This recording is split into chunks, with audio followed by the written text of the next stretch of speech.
J'ai toujours adoré marcher. Adoré marcher parce que, ben, il y a de multiples façons de marcher. Alors il y a la marche, papotage. Alors c'est la marche avec les copains, avec les copines, où l'on partage, où on échange, où on écoute et c'est une marche, je dirais très affective. Il y a la marche sportive. Où voilà, on marche à vive allure, en tout cas à l'allure qui nous correspond, un peu comme en course à pied. Donc c'est la marche, j'ai envie de dire, active, très active et très sportive. Il y a la marche fractionnée. Alors c'est comme en course à pied. Vous alternez des phases d'accélération et des phases de récupération que vous allez répéter plusieurs fois tout au long de votre parcours. La marche fractionnée. Si toutefois vous voulez plus travailler le haut du corps, vous avez la marche avec des bâtons.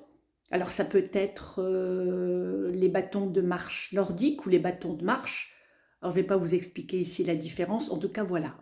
Si vous voulez vraiment travailler beaucoup plus au niveau haut du corps, la marche avec les bâtons, ou si vous avez des soucis de genoux, des soucis au niveau des chevilles, la marche avec les bâtons. Vous avez la marche exercice. Alors, c'est assez amusant, on peut alterner en cours de parcours des exercices. Alors ça peut être des éducatifs au niveau des pieds, commencer le pas avec l'avant du pied ou l'arrière du pied, soulever plus haut les genoux, faire des mouvements au niveau des bras. Donc ça, c'est la marche exercice. Ou faire des squats. Par exemple, vous dites, ben voilà, toutes les 2 minutes, je fais un squat. Donc ça, c'est la marche exercice, ce qui est aussi très sympa. Et d'ailleurs, quand on le fait en groupe, c'est très rigolo, très amusant. Vous avez la marche méditative, donc où là, votre souffle va se rythmer avec vos pas. Alors, il est possible de compter. Alors, ça peut ressembler à ce qu'on appelle la marche afghane, mais bon, voilà, c'est pas le sujet là aujourd'hui. Donc, marche méditative. Donc, en respirant en fonction de vos pas. Vous pouvez aussi axer une marche essentiellement en changeant les rythmes respiratoires. En changeant les rythmes respiratoires et en changeant également votre façon de respirer. Par exemple, vous décidez de respirer uniquement avec le nez, de respirer en inspirant par le nez, en expirant par la bouche. Vous pouvez aussi compter les temps, le temps d'inspire, le temps d'expire, le temps de pause. Voilà, donc c'est une marche centrée sur la respiration. Bien que, bien sûr, quand on marche, on est tout le temps en train de respirer, quand on fait du sport en général. Vous avez également la marche découverte. C'est cette marche où on est en admiration devant le paysage.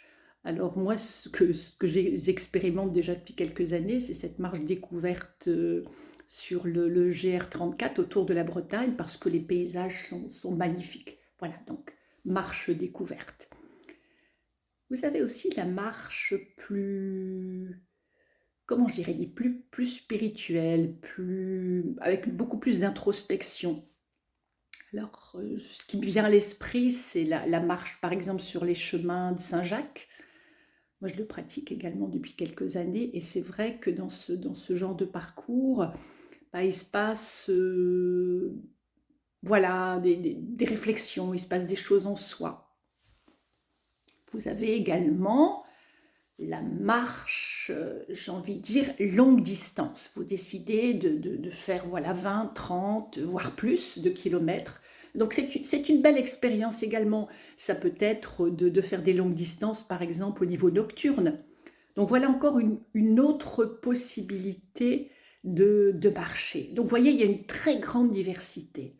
Et vous, c'est quoi? C'est quoi j'ai envie de dire, votre meilleure façon de marcher? Je vous embrasse.